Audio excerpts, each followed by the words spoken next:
Oke, assalamualaikum warahmatullahi wabarakatuh. Se- Selamat berjumpa lagi di kuliah manajemen umum. Untuk kali ini saya akan membahas tentang staffing. Staffing, staffing itu merupakan bagian sebenarnya dari personalia atau sumber daya manusia. Jadi rangkaian sumber daya manusia itu paling banyak dibahas dalam manajemen. Karena apa? Karena mulai dari eh, pengorganisasian, kemudian penjob deskripsian itu semuanya berhubungan dengan sumber daya manusia. Ya. Untuk kali ini saya akan lebih spesifik lagi membahas tentang staffing atau apa istilahnya penyusunan personalia. Penyusunan personalia. Penyusunan personalia ini merupakan tugas utama seorang pemimpin dalam satu organisasi. Bagaimana memperoleh tenaga kerja yang sesuai dengan kebutuhan dan keinginan organisasi. Jangan sampai kita memperoleh tenaga kerja asal-asalan, tidak sesuai dengan spek. Harusnya dia bidang keuangan,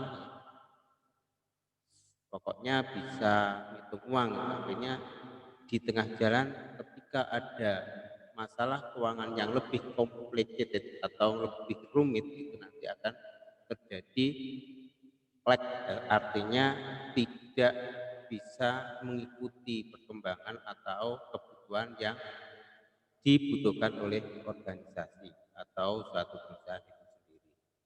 Karena itu masalah personalia itu menentukan berhasil tidaknya satu organisasi yang akhirnya nanti menentukan berhasil tidaknya atau maju tidaknya, tumbuh berkembang atau tidaknya suatu perusahaan. Ya, itu makanya rangkaian-rangkaian personalia, rangkaian-rangkaian sumber daya manusia ini harapannya bisa menempatkan pada posisi yang tepat sesuai dengan kebutuhan.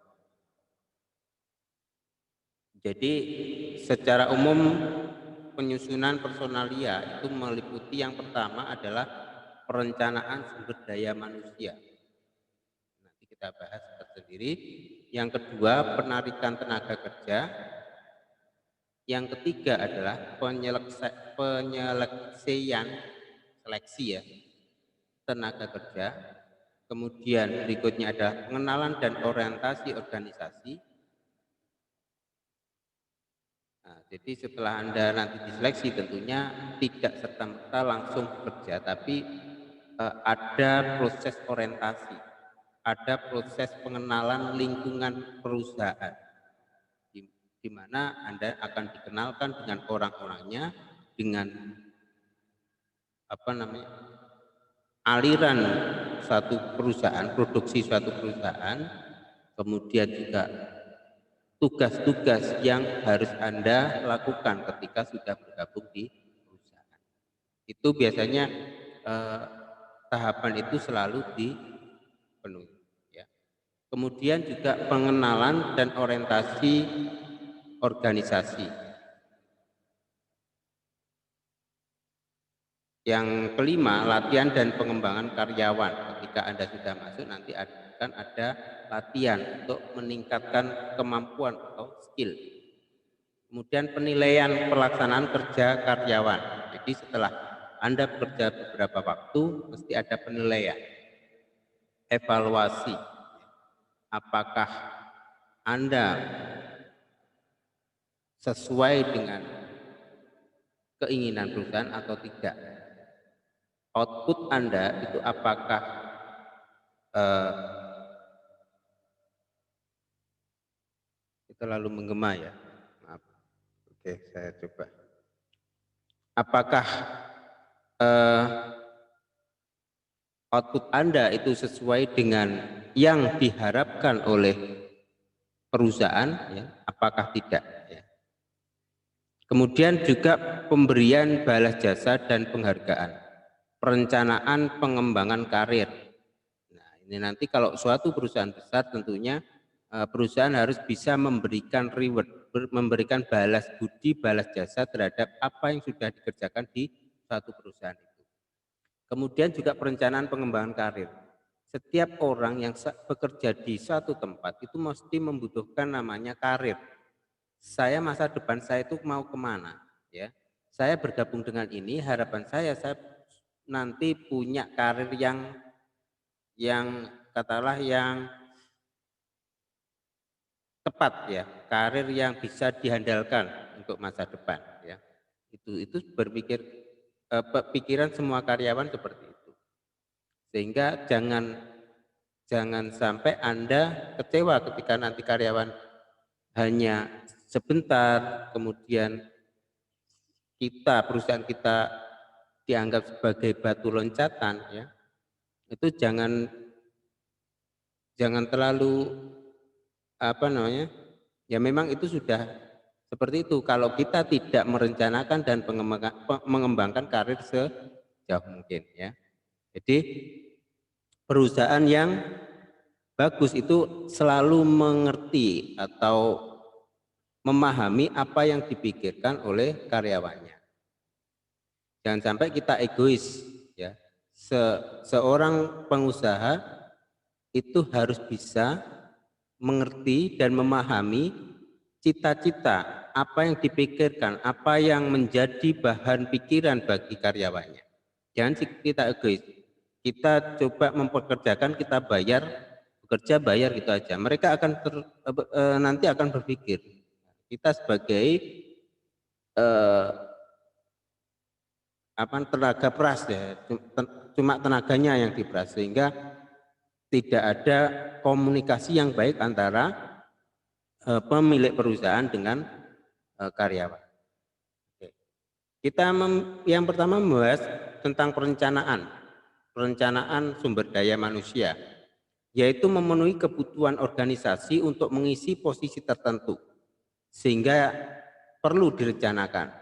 Yang pertama, penentuan jabatan yang akan diisi, ya, kemampuan dan jumlah yang dibutuhkan. Tentunya ketika kita menentukan jabatan yang akan diisi, kita harus tahu kondisi dari perusahaan kita itu sampai mana, kemudian juga diklopkan, dimatchkan dengan kondisi keuangan. Ya. Kemudian juga yang kedua, pemahaman pasar tenaga kerja potensial. Ya. Yang ketiga, kondisi permintaan dan penawaran karyawan. Jadi kita harus memahami pasar tenaga potensial itu apa. Misalnya sekarang lagi membutuhkan konten kreator ya. Nah, itu harus kita bisa memilah-milah atau memilih siapa-siapa atau orang-orang kriteria spesifikasi yang seperti apa yang bisa masuk di perusahaan kita. Kita harus mengerti grade-nya. Orang ini misalnya punya kemampuan dengan grade tertentu. Jadi secara kualitas kita sudah punya grade-grade-nya ya. Ini ahli, ini biasa ya, kemudian ini hanya bisa saja dan sebagainya. Atau misalnya Anda ingin memperoleh karyawan yang biasa kemudian nanti bisa dilatih ya. Apakah Anda ingin membutuhkan karyawan yang memang sudah benar-benar ahli di bidang. Kemudian analisis job ya. Analisis jabatan. Analisis jabatan ini adalah kegiatan merencanakan dan menetapkan kualifikasi seorang pegawai yang terdiri dari penentuan keahlian, kemudian keterampilan, tanggung jawab, kemudian pengetahuan mengenai pekerjaan, ya, wewenang yang dimiliki dan hubungan yang ada di setiap proses, di setiap jabatan. Proses analisis jabatan ini menghasilkan deskripsi jabatan, ya, job description yang sudah Anda buat yang waktu menyusun organisasi itu. Yaitu job description itu apa? Job description adalah hasil pernyataan tertulis dari analisis jabatan yang terdiri dari tugas, wewenang, dan hubungan lini suatu organisasi. Tugasnya apa, wewenangnya apa, kemudian saya harus bertanggung jawab ke mana.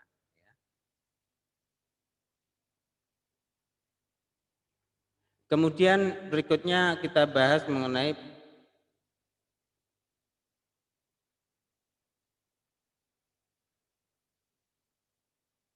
pengembangan sumber penawaran personalia. Ada dua sumber yang kita peroleh dari tenaga kerja, yaitu sumber intern dan sumber ekstern. Tetapi manajer lebih menyukai biasanya sumber intern, ya, karena dapat memotivasi karyawannya yang sudah ada. Jadi sumber intern itu apa? Sumber tenaga kerja yang berasal dari intern perusahaan itu sendiri. Kemudian ekstern itu adalah lamaran yang dari luar. Intern yang kita lakukan bisa berupa upgrading dengan pendidikan dan latihan, kemudian pemindahan atau transferring dari posisi yang kurang disukai ke posisi yang lebih memuaskan kebutuhan, ya. Kemudian juga bisa dengan promoting, ya, atau menaikkan jabatan ke yang lebih tinggi. Kemudian sumber penawaran ekstern itu misalnya dari lamaran pribadi yang masuk, kemudian organisasi karyawan atau kantor penempatan tenaga kerja atau disnaker di sini, ya. Atau kita ke sekolah-sekolah itu adalah sumber ekstern dari perusahaan atau sumber ekstern dari tenaga kerja, ya. Kemudian seleksi penarikan dan seleksi karyawan. Nah, setelah step itu perencanaan, kita coba menarik dan seleksi karyawan. Penarikan atau rekrutmen yaitu pencarian dan penarikan tenaga kerja potensial dalam jumlah dan kemampuan yang tepat untuk mengisi jabatan tertentu yang akan diseleksi menurut kebutuhan organisasi, ya. Seleksi ini merupakan pemilihan tenaga kerja potensial untuk menduduki suatu jabatan tertentu dari lamaran yang masuk. Kemudian metode yang penarikannya itu bisa berupa iklan, sumber-sumber intern, ekstern, ya, dari mulut ke mulut dan sebagainya. Kemudian langkah-langkah seleksi. Yang pertama, mungkin Anda suatu saat akan mengalami ini, ya. Kalau saya sudah berpengalaman dulu ketika lulus kerja mengalami seleksi, prosedur seleksi di perusahaan. Yang pertama yang jelas wawancara setelah masuk, ya, setelah lamaran masuk ada proses wawancara, kemudian pengumpulan data pribadi, ya, atau biografis, ya. Kemudian yang ketiga pengujian testing itu berupa psikotes, ya, tes akademik dan sebagainya. Kemudian berikutnya ada wawancara yang lebih mendalam lagi. Setelah tes-tes itu nanti akan tersaring ada beberapa. Kemudian wawancara yang lebih mendalam, artinya ini mungkin menyangkut pada usernya, wawancara-wawancara yang lebih detail, ya. Kemudian pemeriksaan referensi prestasi, ya. Dia sebelum di sini track recordnya seperti apa di kuliah atau di akademisi, dia IP-nya berapa, pernah ikut organisasi apa, kemudian ketika sudah punya pengalaman kerja, dia di bagian apa, bagaimana prestasinya, ya. Nah, itu nanti kalau misalnya Anda lampirkan beberapa prestasi ketika masuk di suatu perusahaan. Jadi ada beberapa tahapan seperti itu. Kemudian juga setelah itu nanti ada pemeriksaan kesehatan. Ini biasanya wajib untuk perusahaan untuk referensi dari karyawannya. Nah, hubungannya dengan asuransi kesehatan. Tentunya ketika nanti ada sesuatu, misalnya ada penyakit bawaan yang berat misalnya, tentunya perusahaan mungkin nggak secara langsung dia akan berpikir ulang, ya, untuk menerimanya, ya.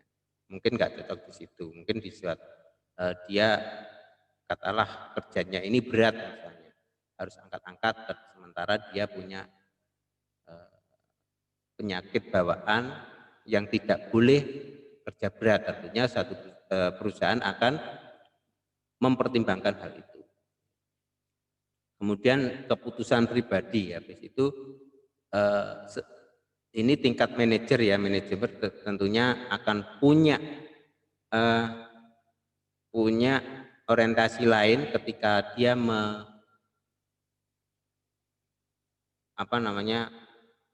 dia memilih satu tenaga kerjanya. Kemudian yang berikutnya adalah orientasi jabatan. Kemudian berikutnya adalah pengenalan dan orientasi organisasi, yaitu kegiatan yang mengusahakan agar pegawai yang sudah diterima segera menyesuaikan diri dengan lingkungan perusahaan. Yang kedua, memberikan gambaran keseluruhan tentang perusahaan. Yang ketiga, memperkenalkan kepada pekerja lain. Jadi orientasi tujuannya itu. Gambaran keseluruhannya tentunya yang pertama misalnya menjelaskan tentang sejarah perusahaan, barang-barang yang dihasilkan, struktur organisasi, tata kerja dalam perusahaan, kemudian pedoman-pedoman tentang kesejahteraan pegawai, ya, pedoman tentang kemungkinan promosi dan lain-lain. Ya. Itu adalah orientasi dari ketika kita sudah masuk di suatu perusahaan. Kemudian berikutnya kita bahas masalah latihan dan pengembangan karyawan. Tujuannya adalah memperbaiki efektivitas kerja dalam mencapai hasil yang ditetapkan. Latihan atau training dimaksudkan untuk memperbaiki penguasaan keterampilan dan teknik pelaksanaan pekerjaan tertentu, terperinci dan rutin. Kemudian juga pengembangan atau development yang dimaksudkan untuk meningkatkan kemampuan, sikap, sifat-sifat kepribadian, serta penyesuaian dengan kemajuan teknologi. Ya. Jadi setelah karyawan masuk itu tidak dibiarkan, kita tetap upgrading, tetap ada pelatihan-pelatihan untuk meningkatkan kualitas, ya, kualitas dan kapabilitas dari karyawan itu sendiri. Metodenya apa? Metode bisa on job training, ya, on job training. Metode yang digunakan dalam jangka waktu 3 bulan katakanlah seorang karyawan itu harus melalui namanya job training atau magang, ya, magang tapi sudah menjadi karyawan tapi masih statusnya magang, ya. Itu bisa berupa coaching di mana atasan memberikan bimbingan dan pengarahan langsung kepada bawahannya dalam pelaksanaan pekerjaan rutin mereka. Yang kedua, progress planet, ya, pemindahan karyawan dalam saluran-saluran yang ditentukan melalui tingkatan-tingkatan yang berbeda. Kemudian juga penugasan sementara di mana bawahan ditetapkan pada posisi tertentu dalam jangka waktu tertentu. Kemudian juga rotasi jabatan, kemudian sistem penilaian formal. Job training nanti bisa diawasi, ya, apakah dalam jangka waktu tertentu atau dalam penugasan tertentu seorang karyawan itu bisa melaksanakan tugas dengan baik setelah diadakan evaluasi. Ya. Kemudian metode off training. Off training program pengembangan eksekutif di mana manajer berpartisipasi dalam program-program yang dibuka untuk umum dengan analisis kasus, simulasi, dan metode-metode yang lain. Kemudian latihan laboratori di mana seorang belajar menjadi lebih sensitif terhadap orang lain, lingkungan, dan sebagainya. Kemudian pengembangan organisasi yang menekankan kepada perubahan, pertumbuhan, dan pengembangan organisasi secara menyeluruh.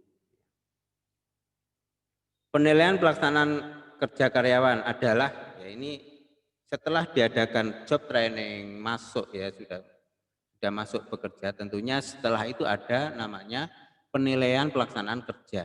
Artinya penilaian secara sistematis terhadap pegawai oleh atasannya oleh beberapa yang cakap untuk mengetahui benar cara melaksanakan tugas pegawai yang dinilai. Ya.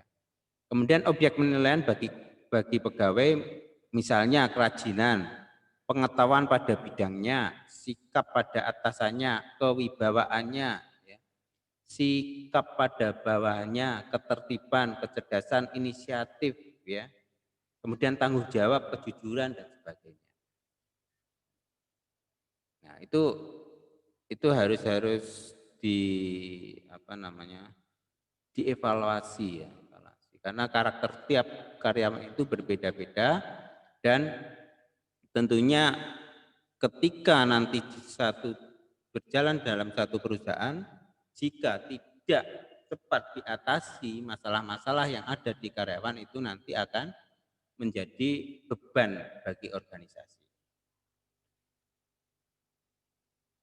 Kemudian pemberian balas jasa dan penghargaan ini juga penting karena apa? Karena kita butuh loyalitas sebenarnya. Kalau kita hanya berpikir membayar kerjaan mereka tanpa ada reward-reward yang bisa membuat mereka nyaman, itu nanti juga akan mengganggu ya istilahnya komunikasi antara karyawan dan pengusaha itu nanti akan tidak baik-baik saja ya. Oleh karena itu insentif upah ya itu harus benar-benar diperhitungkan. Ketika ada penjualan lebih, kita harus bisa memberikan insentif yang lebih pada karyawannya ya. Sehingga apa? Sehingga hubungan erat antara karyawan dan pemberi upah atau pengusaha itu bisa berjalan. Nah, faktor-faktor yang penting dalam penetapan upah pegawai ya, itu harus ada kategorinya. Jangan semua diambil rata ya. Karena tanggung jawab dan wewenang satu karyawan itu berbeda-beda. Atau juga bisa dibuat parameter katakanlah pendidikannya. Tentunya pendidikan S1 itu berbeda dengan SMA. Kemudian pengalaman kerjanya, kita harus bisa menghargai pengalaman yang sudah bertahun-tahun berpengalaman dengan anak baru. Nah, itu nanti kalau misalnya terjadi sebaliknya, maka yang terjadi adalah kecemburuan. Nah, kecemburuan itu akan tidak baik ketika ada hubungan satu di organisasi, ya. Kemudian tanggung jawab tentunya ya, tanggung jawab seorang manajer tentunya lebih besar dari seorang operator. Itu harus berbeda. Kemudian kemampuan perusahaan, selain itu juga kemampuan perusahaan harus dijadikan pertimbangan ya.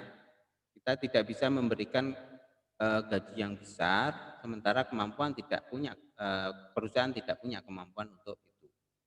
Kemudian juga keadaan ekonomi, kondisi pekerjaan dan sebagainya. Itu faktor-faktor penting yang digunakan untuk penetapan upah pegawai. Kemudian yang terakhir adalah perencanaan dan pengembangan karir. Ya. Jadi kata kuncinya adalah setiap karyawan yang bekerja di suatu perusahaan, dia akan berpikir ke depan, masa depan saya seperti apa, kemudian karirnya saya seperti apa, jaminan saya seperti apa, dan sebagainya. Oleh karena itu kita harus menangkap kebutuhan-kebutuhan dari karyawan itu. Membuat program secara khusus dalam perencanaan dan pengembangan karir. Pengembangan karir merupakan program khusus yang dirancang oleh organisasi untuk membantu karyawan meningkatkan kemampuan pengetahuan dan memperbaiki sikapnya. Ya. Aktivitas pengembangan antara lain misalnya latihan dan pendidikan. Mereka secara umum membutuhkan itu ya untuk mengupgrade karyawan untuk mengembangkan diri supaya lebih baik ya. Sehingga kita harus sering-sering memberikan peluang kepada mereka untuk belajar ya. Kemudian juga refreshing rotasi jabatan. Jadi kalau misalnya jabatannya serupa dan tidak membutuhkan keahlian khusus yang terlalu spesifik, nanti bisa kita merotasi. Untuk apa? Untuk refreshing, kemudian juga orang kalau bekerja bertahun-tahun dalam posisi yang sama dia akan bosan ya. Karena itu kita perlu rotasi ya, supaya fresh.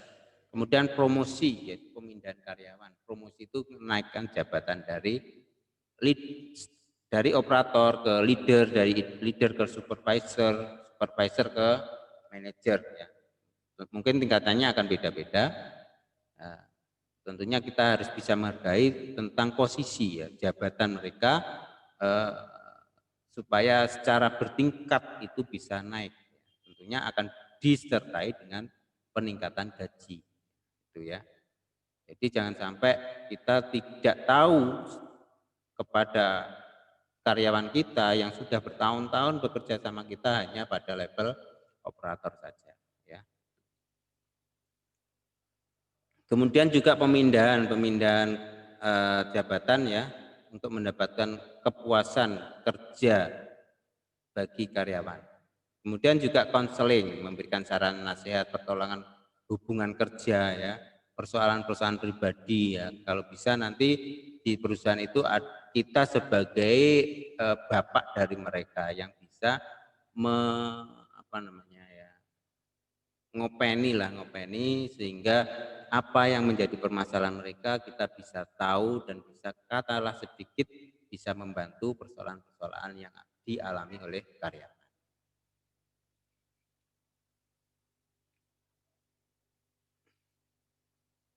Oke, saya kira itu yang perlu kita bahas, staffing ya, staffing untuk hari ini. Kalau ada pertanyaan silahkan komen di bawah ini, jangan lupa absennya karena absennya yang saya rekam adalah absen yang komen di di Google Classroom ini ya. Terima kasih atas perhatiannya, sampai ketemu pertemuan berikutnya. Wassalamualaikum warahmatullahi wabarakatuh.